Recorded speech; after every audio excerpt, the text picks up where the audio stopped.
I'm Spin, and today I want to talk about Christmas. Well, really, I want to talk about Christmas's origins and why we do some of the traditions that we do. And I think that's fun, you know? So, where did Christmas come from? Well, since Christmas is sort of widely accepted as the quintessential Christian holiday, odds in they probably stole it from someone else. And they did. They stole it from the Romans. It was a holiday called Saturnalia before that, which sort of took place between the 17th of December and about the 23rd, 24th. Somewhere around in there.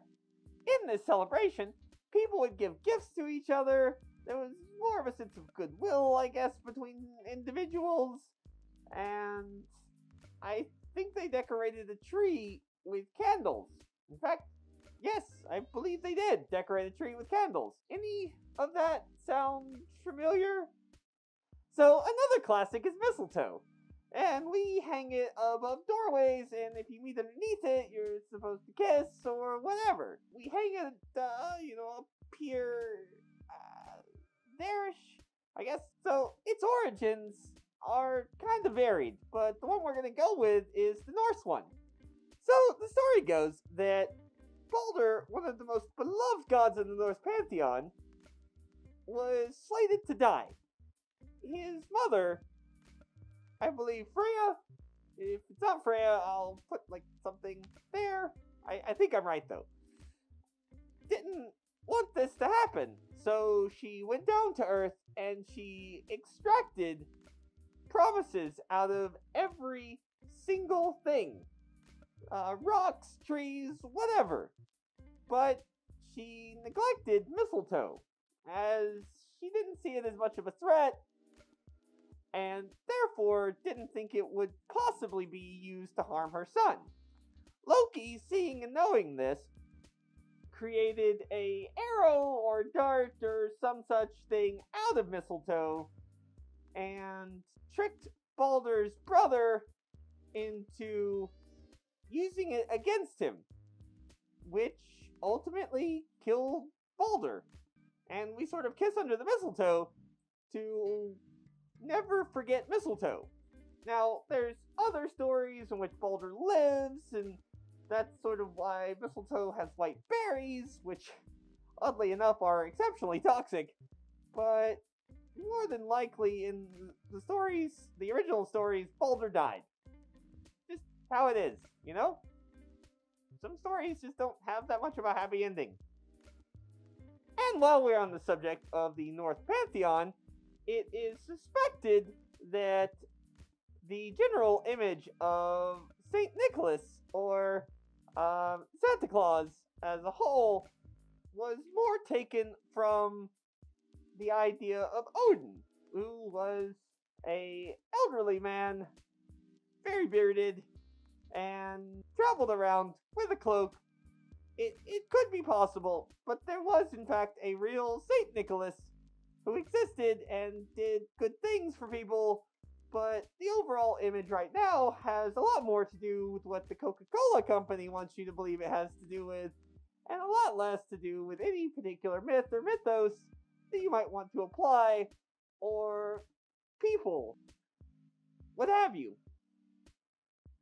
That's just how things are. Sometimes corporations do things, and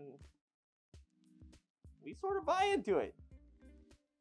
I have one more tradition that I'd like to talk to all of you about, and that's the tradition of the Yule log.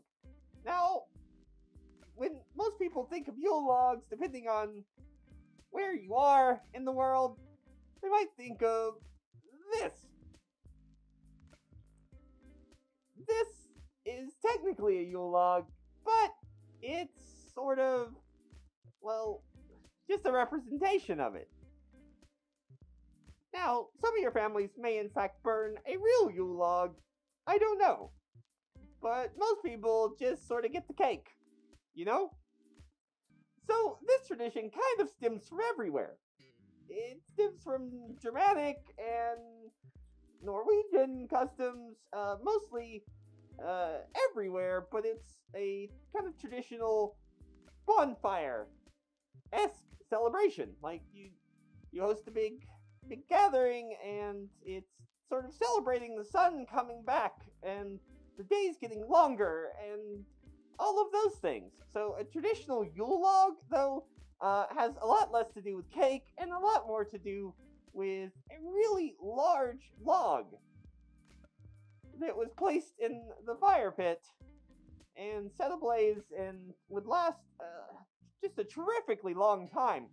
Now, the Yule log was probably decorated with ribbons and sometimes different powders. Also, sometimes they would put holly on it to represent, spring and summer and greenery and all of those things. There are just so many traditions that go along with this log that it would probably warrant its own video if I were to talk about it at great length. But for right now, most people, if they still do a Yule log, don't really even burn it.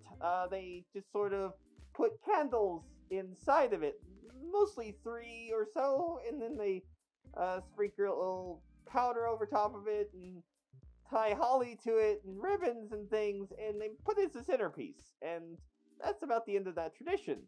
But some people, very few, still burn it. What you're supposed to do is you're supposed to light the current Yule log with the previous year's Yule log, which means you sort of have to store what is left of the Yule log. Which, now that I'm thinking about it, was oftentimes soaked in alcohol. I guess to make it burn longer or better or whatever. I'm not entirely certain on that one, but while doing research for this particular project, it was just so many different varied ways of doing this that I just had to go with the things that sounded the best and I kept hearing over and over again. So that's the thing. But anyway, I hope you enjoyed the video. I hope you found it entertaining and also informative, and you can use it to ruin your family's get-together, and then your family can tell you that you're ruining Christmas by telling them all the pagan things that they are doing on their very, very Christian holiday. Sort of like my family does to me. I know, shocking. Anyway, guys, that's pretty much all I have to say on that for right now. But remember to like, comment, subscribe, hit the bell, the usual. Or don't hit the bell. I don't know. Do whatever you like. And as always, I have some words to leave you with. Thinking is difficult. That's why most people just judge. Bye.